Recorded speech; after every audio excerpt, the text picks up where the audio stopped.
Selamat sore, selamat malam Bapak Ibu yang dikasihi Tuhan Yesus, teman-teman semua. Berjumpa kembali kita pada waktu ini untuk belajar firman sama-sama di dalam ibadah keluarga pada saat ini, yang sebetulnya rencananya kita akan lakukan secara Zoom dan juga live stream di YouTube. Tetapi seperti kita ketahui bersama, kemarin ada gangguan. Dan mungkin sampai saat ini, kalau Bapak Ibu melihat rekaman ini, berarti masih ada gangguan teknis internet di Pekanbaru.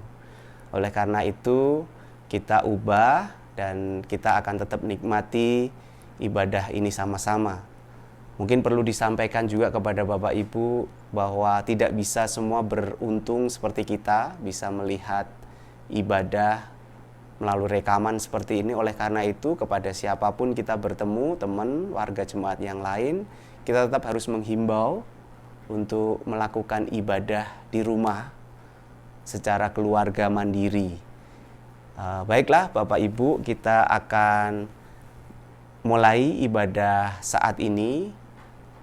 Kita bersaat teduh sejenak untuk mempersiapkan diri, hati, dan pikiran kita.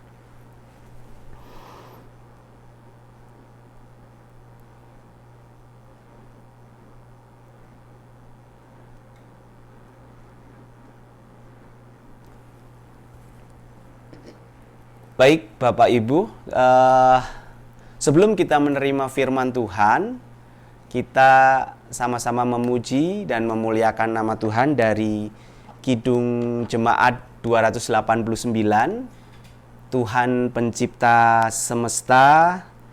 Baitnya yang pertama dan yang kedua kita akan nyanyikan sama-sama.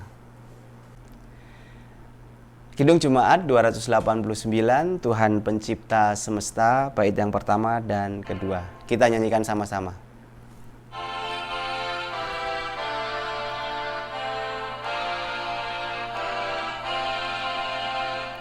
Tuhan pencipta semesta, Kaulah yang maha mulia, sungguh besar karunia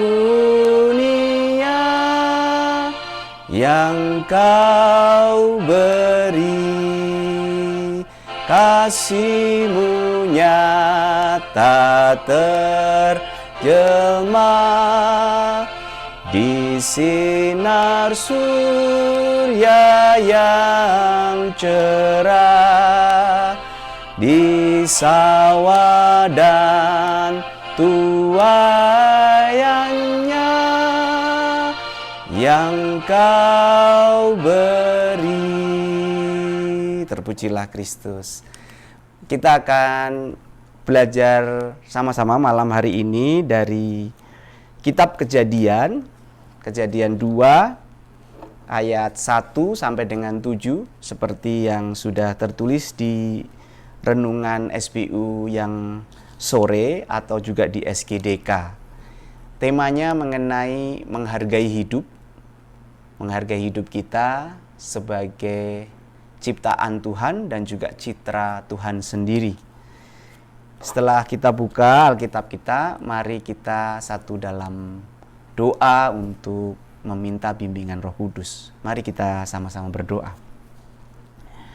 Tuhan Bapa yang Maha Pengasih, terima kasih banyak Tuhan karena Engkau amat baik, menolong dan memberkati kami. Bahkan Allah Roh Kudus, Engkau memanggil kami untuk mau menonton dan bahkan belajar bersama-sama dari firman-Mu yang akan kami baca dari Kejadian 2 ini Tuhan.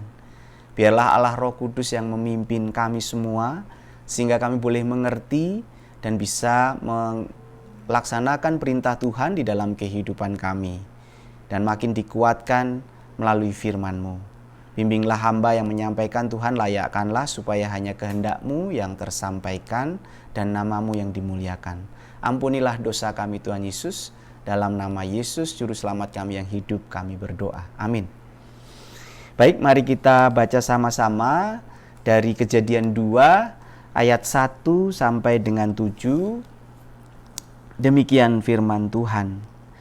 Demikianlah diselesaikan langit dan bumi dan segala isinya, ketika Allah pada hari ketujuh telah menyelesaikan pekerjaan yang dibuatnya itu. Berhentilah ia pada hari ketujuh dari segala pekerjaan yang telah dibuatnya itu. Lalu Allah memberkati hari ketujuh itu dan menguduskannya, karena pada hari itulah ia berhenti dari segala pekerjaan penciptaan yang telah dibuatnya itu. Demikianlah riwayat langit dan bumi pada waktu diciptakan.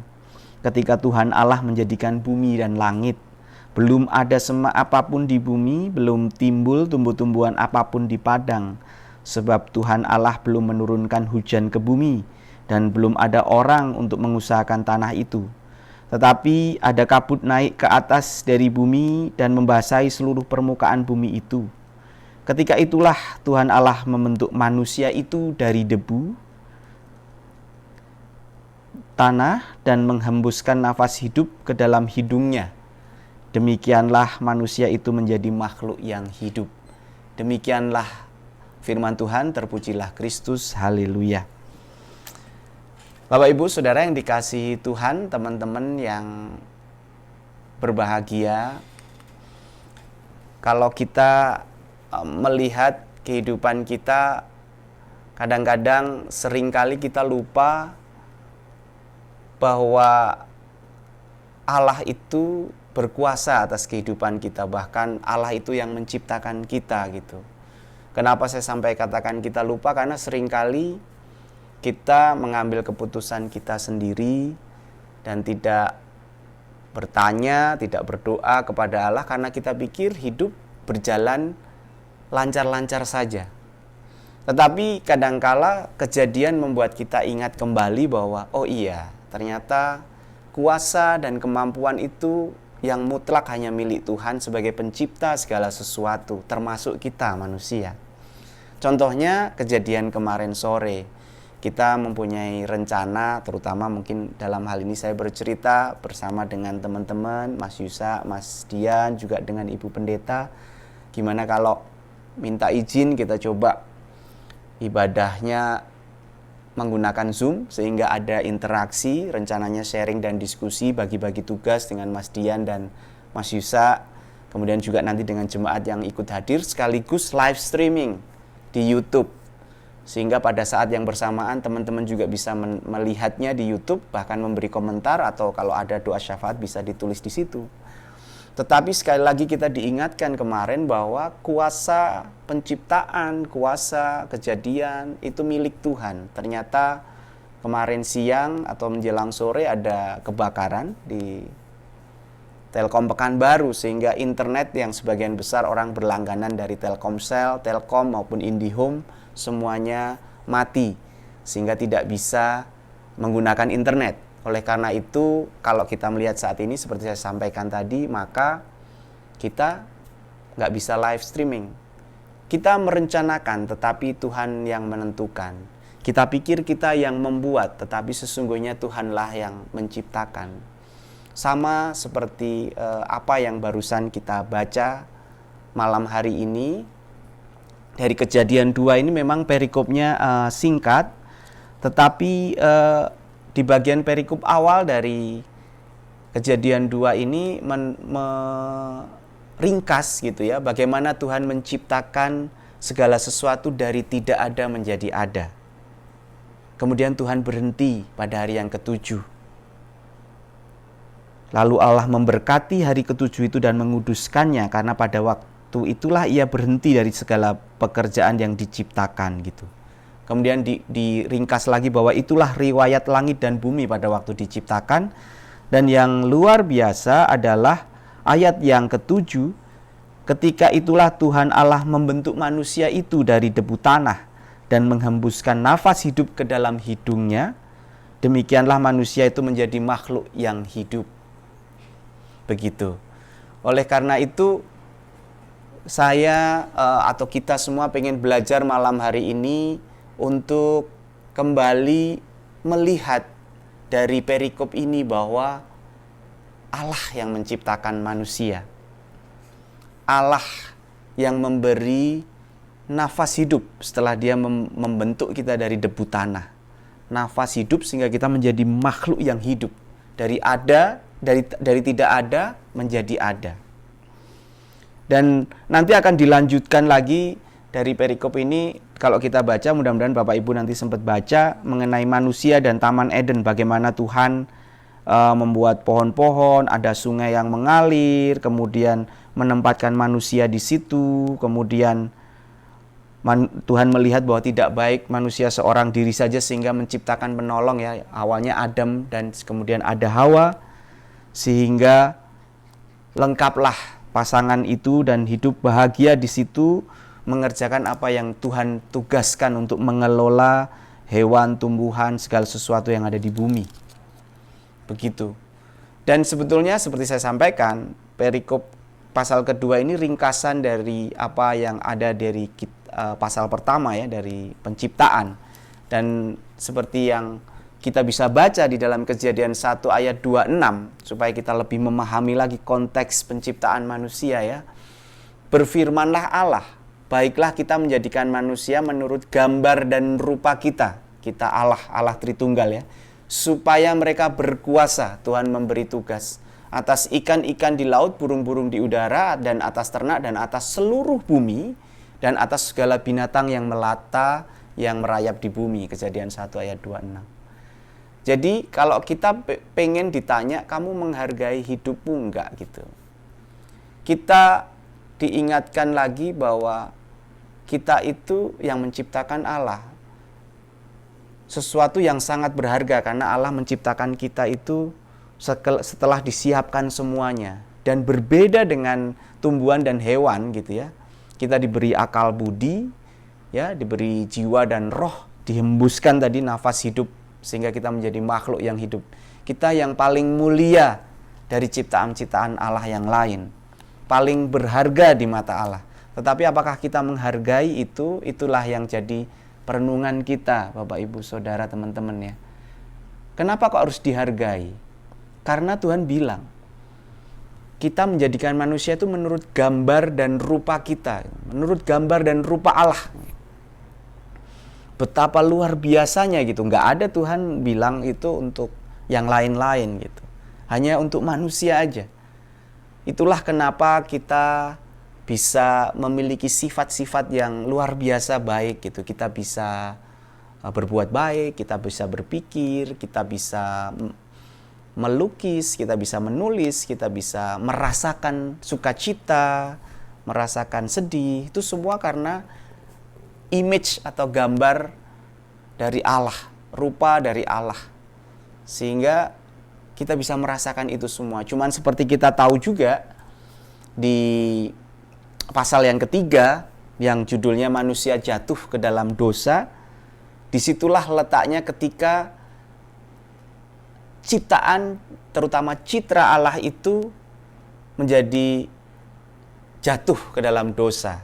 Sehingga kita terpisah dari Allah, sehingga kita berbuat jahat, kita menyakiti orang lain dengan kata-kata kita, dengan perbuatan kita, dengan keputusan kita.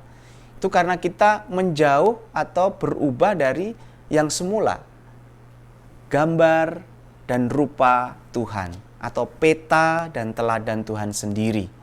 Jadi kita perlu bertanya, Bapak, Ibu, Saudara, ketika kita diperhadapkan pada menghargai hidup, apakah kita tahu sebetulnya siapa kita itu? Apakah kita tahu apa tujuan hidup kita, gitu, ya? Seringkali orang lupa, gitu, bahwa kita itu benar-benar diciptakan dengan gambar atau peta dan serupa atau mengikuti teladan Allah sendiri. Ya, ada 3 hal. Yang pertama, supaya kita kembali bisa menghargai hidup kita sebagai ciptaan dan citra Allah. Yang pertama, kita harus selalu ingat bahwa Allah itu adalah sebetulnya sumber yang sejati untuk segala sesuatu, gitu. Kita harus ingat-ingat itu di dalam setiap jalan kehidupan kita, dengan keluarga kita, dengan pasangan kita, dengan anak-anak kita. Kalau kita menghadapi apapun itu, ingat, sumbernya bukan diri kita sendiri, tetapi Allah, sang sumber yang membentuk dari debu tanah dan memberikan nafas kehidupan sehingga kita punya tubuh, jiwa, dan roh dalam hidup ini. Jangan mencari sumber-sumber yang lain. Apakah itu pekerjaan kita, ataukah itu apa yang kita miliki, atau bahkan keterbatasan kita, sehingga kita merasa tidak bisa menghargai hidup. Seperti saat ini ketika kita dihadapkan persoalan COVID yang luar biasa, ketika ibadah kita juga terganggu ritualnya, sehingga kita perlu belajar banyak untuk bagaimana mengikut Tuhan dalam situasi yang sulit. Kita harus kembali lagi, sumbernya adalah Allah sendiri. Kemudian yang kedua, tujuan dari hidup kita. Kita harus ingat bahwa kita itu mengikuti peta dan teladan Allah, atau segambar dan serupa dengan Allah. Sebetulnya kata dan ini lebih tepat dengan, ya, karena di bahasa aslinya juga bukan dan sebetulnya. Tetapi bagaimana kita dengan peta yang Tuhan beri bisa mengikuti teladan Allah gitu. Jadi tujuan hidup ini harus sesuai dengan apa yang Tuhan mau dalam kehidupan kita, dan masing-masing diberi tugas dan tanggung jawab secara dunia yang berbeda-beda. Oleh karena itu kita harus bertanya kepada sumbernya tadi, Tuhan mau kita melakukan apa ini gitu. Jangan sampai tujuan yang rohani menjadi lupa karena tertutup oleh tujuan yang duniawi. Mengejar pekerjaan mungkin, mengejar kekayaan, mengejar karir gitu, usaha semata-mata sampai kita lupa bahwa ada tujuan rohani, hidup yang kekal. Apakah kita sudah benar-benar percaya, mengaku dosa, dan bertobat serta kembali kepada Allah yang memberi keselamatan itu dengan harga yang mahal di kayu salib. Oleh karena itu kita harus meneladani Allah sendiri, karena kalau meneladani manusia kita sering kecewa gitu ya. Nggak ada manusia yang sempurna, seperti tadi setelah di pasal 3 jatuh ke dalam dosa kekal, keturunan Adam dan Hawa termasuk kita, nggak ada manusia yang sempurna. Kita bisa menjadi kecewa kalau kita ngelihat seseorang kok kelihatannya baik tapi ternyata akhirnya menyakiti hati kita. Begitu Bapak Ibu Saudara. Makanya jangan sampai kita bingung. Saya pernah dulu ketika awal kuliah ditanya di ospek perkuliahan, ya, tujuan hidupmu apa gitu. Saya jawab sepertinya seperti filosofis gitu ya. Saya hanya mengalir aja seperti sungai gitu. Dalam konteks kita menerima realita itu benar, tetapi ketika kita harus menemukan dan menentukan tujuan kita tidak boleh hanya mengalir begitu saja. Kita harus punya sesuatu yang kita tuju. Jangan sampai itu dihubung-hubungkan dengan Mazmur 1, yaitu beda sekali konteksnya. Seperti pohon ditanam di sebelah aliran air gitu. Jangan kita pikir kita jadi ikut kayak air begitu aja. Nggak bisa. Bukan seperti itu. Tapi kita harus punya tujuan yang benar. Itu bagian yang pertama. Kemudian bagian yang kedua, Bapak Ibu, ketika kita menghargai hidup sebagai ciptaan dan citra Allah, kita harus tahu bahwa kita itu adalah pribadi yang baru ketika kita menerima Kristus sebagai Tuhan dan Juru Selamat kita. 2 Korintus 5 ayat 17 menyatakan, jadi siapa yang ada di dalam Kristus, ia adalah ciptaan baru. Yang lama sudah berlalu, sesungguhnya yang baru sudah datang. Jadi kita harus betul-betul memperbaharui hidup kita kalau kita benar-benar menghargai hidup yang Tuhan berikan sampai saat ini. Kita harus menyadari dan menghidupi diri sebagai ciptaan yang termulia. Kemudian yang kedua, kita harus menggunakan kebebasan memilih yang Tuhan beri, karena Tuhan itu sangat baik ya, memberi kebebasan kita untuk memilih, untuk hidup memenuhi tujuan tadi ya, peta dengan teladan Allah ya. Tidak hanya tujuan yang jasmani supaya kita berkuasa atas ternak, tumbuhan, atas dunia ini, tetapi juga tujuan yang rohani. Bagaimana kita setia mengikut Tuhan di setiap kesempatan, di setiap kesulitan dan sukacita yang kita hadapi. Kemudian yang ketiga, kita diajak juga menghargai hidup itu tidak hanya untuk diri sendiri, tetapi juga menghargai manusia lain sebagai sesama ciptaan dan citra Allah. Manusia lain itu siapa? Pasangan kita, suami, istri kita, anak-anak kita, saudara-saudara kita, orang tua kita, cucu-cucu kita mungkin gitu. Itu harus kita pandang sebagai manusia yang sama pentingnya, sama nilainya, sama derajatnya dengan kita. Kelihatannya sepele kalimat ini, tetapi ternyata pada prakteknya seringkali kita lupa. Kita merasa lebih berkuasa, kita merasa lebih baik dari pasangan kita, sehingga kita membuat persoalan yang tidak perlu atau bahkan menjadi persoalan yang besar di dalam kehidupan keluarga. Kita sering menjadi punya persoalan dengan anak-anak kita karena kita nggak bisa menerima mereka apa adanya. Karena kita memiliki tuntutan-tuntutan yang terlalu jauh yang tidak bisa kita komunikasikan dengan baik. Beberapa hari yang lalu saya diajak menonton film sama Semi ya, judulnya Emoji. Nanti itu film anak-anak, mungkin kalau mau ditonton silakan dicari yang mau menonton ya. Menceritakan bagaimana emoji itu loh yang sering kita pakai di dalam handphone kalau kita WhatsApp atau apapun lah ya, Line dan seterusnya ya teman-teman. Ketika kita ngetik, kita sering kasih emoji tertawa, emoji jempol atau hati begitu ya. Di cerita itu ada satu emoji yang dia tugasnya itu berwajah datar. Namanya Jin ya. Gini tulisannya. Bacanya Jin. Dia wajahnya datar aja, tanpa ekspresi gitu bahwa ya hidup datar aja gitu. Tetapi ternyata itu bukan personality dia atau kepribadian dia, karena setiap satu emoji itu hanya mewakili satu di cerita itu. Yang ketawa ya ketawa aja, yang hati-hati aja. Jadi nggak ada yang bisa multiple gitu. Tetapi ternyata si Jin ini dia punya ekspresi yang lain.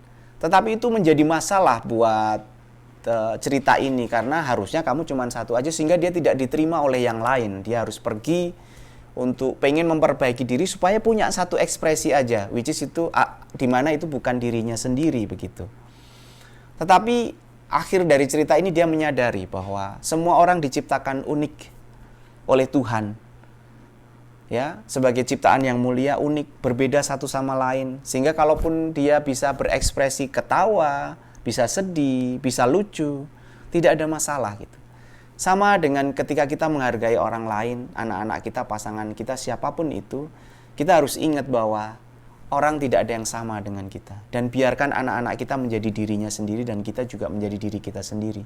Jangan sampai kita menutupi muka kita dengan lapisan-lapisan topeng yang membuat kita kesulitan menghadapi masalah maupun di hadapan Tuhan gitu. Karena kita tidak tulus ketika berhubungan dengan orang lain. Kemudian kita tadi diingatkan lagi sekali lagi bahwa kita harus menjadi pengelola, berkuasa atas apa yang Tuhan perintahkan kepada kita di dalam dunia ini. Jangan sampai kita merasa sebagai pemilik. Tuhan ingatkan kita sebagai pengelola. Itu wujud bahwa kita menghargai hidup pemberian Allah karena kita dikasih tugas. Jangan sampai kita merasa kita lebih berkuasa dari Tuhan. Kita memang serupa, segambar dengan Tuhan, tapi kita bukan Tuhan. Kita adalah hambanya yang diselamatkan gitu ya. Oleh karena itu Bapak Ibu Saudara, teman-teman yang dikasihi Tuhan, kita harus menghidupi citra Allah itu sebagai hidup yang baru, sebagai ciptaan yang baru, sehingga bisa dilihat oleh orang lain di sekitar kita, oleh keluarga kita, orang-orang terdekat, tetangga kita, bahkan orang lain yang memandang kita sebagai orang-orang yang menjadi pengikut Kristus.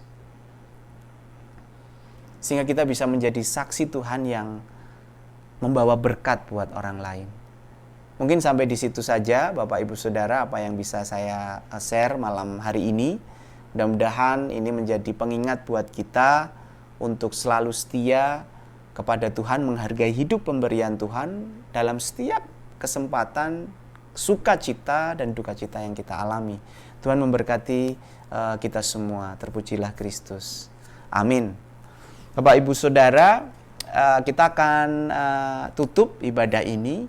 Tapi sebelumnya kita akan menyanyi kembali ya dari Tuhan Pencipta Semesta, dari bait yang berikutnya, yaitu bait yang ketiga dan keempat. Kita nyanyikan sama-sama ya.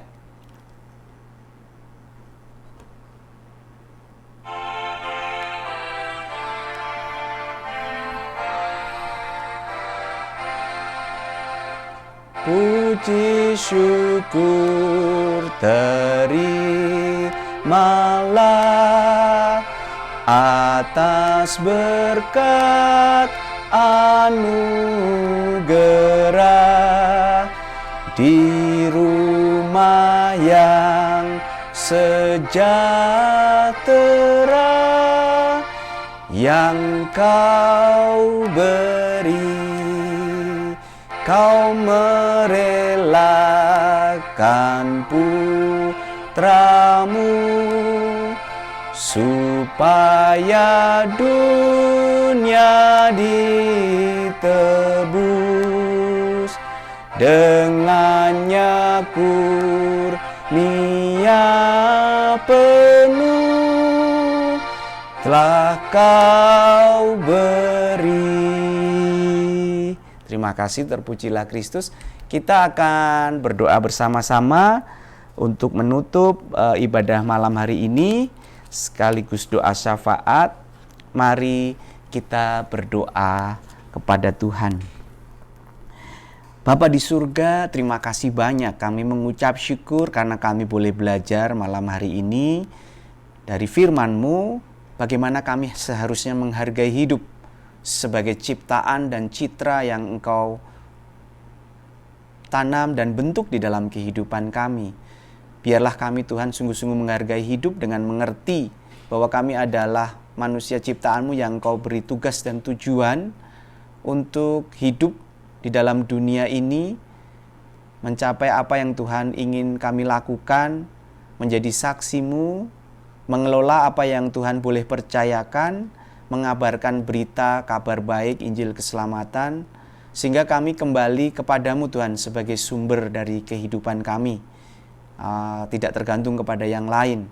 Ketika kami menjadi ciptaan yang baru, kami sungguh-sungguh bertobat menerima Engkau sebagai Tuhan dan Juru Selamat kami, sehingga kami bisa menyadari sepenuhnya dan menghargai hidup kami bersama dengan orang-orang terdekat yang kami kasihi, keluarga, dan juga orang-orang di sekitar kami. Terima kasih banyak Tuhan.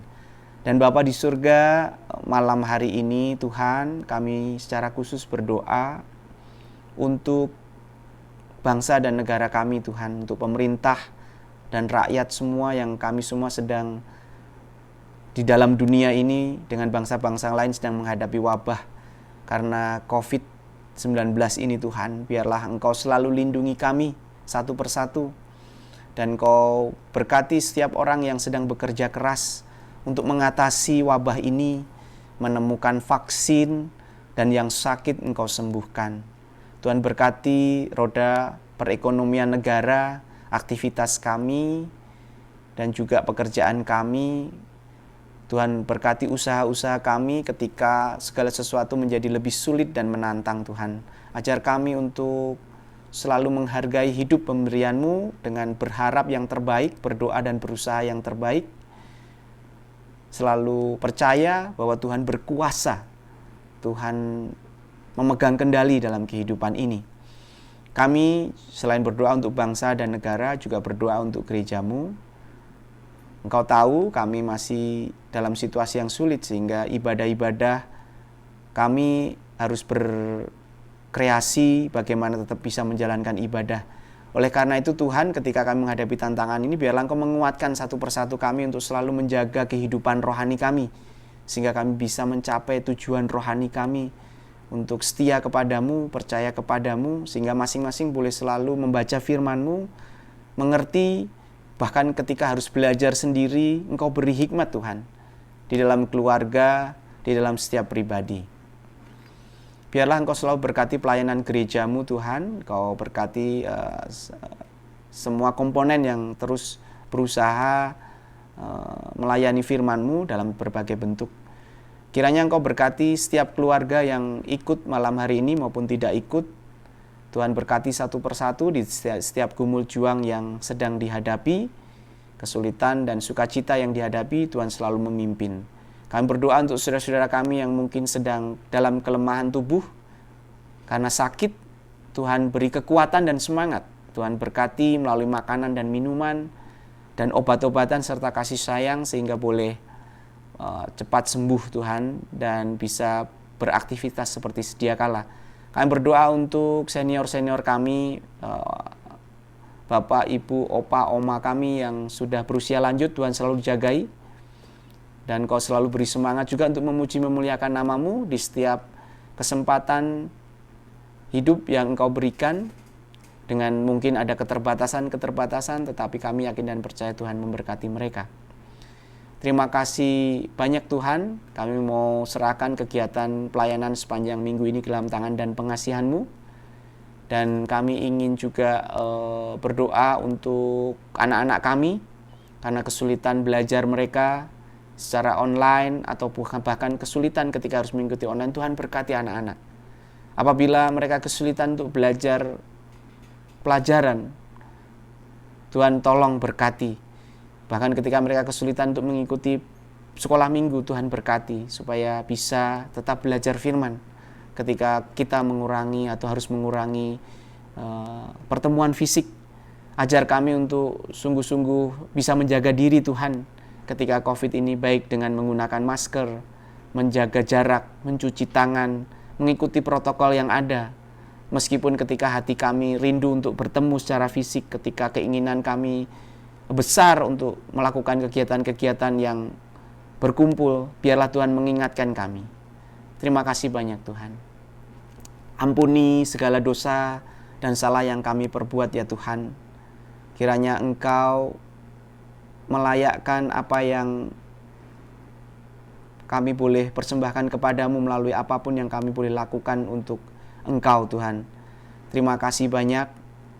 Dan malam ini kami ingin tutup dengan bersama-sama memohon berkat yang daripadamu. Tuhan memberkati kita dan melindungi kita. Tuhan menyinari kita dengan wajah-Nya dan memberi kita kasih karunia. Tuhan menghadapkan wajah-Nya kepada kita dan memberi kita damai sejahtera dalam nama Yesus. Amin. Bapak, Ibu, Saudara, sampai di sini dulu perjumpaan kita. Mudah-mudahan Bapak, Ibu selalu sehat. Kita berdoa terus selalu selamat dan bisa menjalani kehidupan dan tetap berpegang teguh kepada kasih dan penyertaan Tuhan. Tuhan Yesus memberkati Bapak dan Ibu Saudara semua. Amin. Selamat malam. Terima kasih banyak.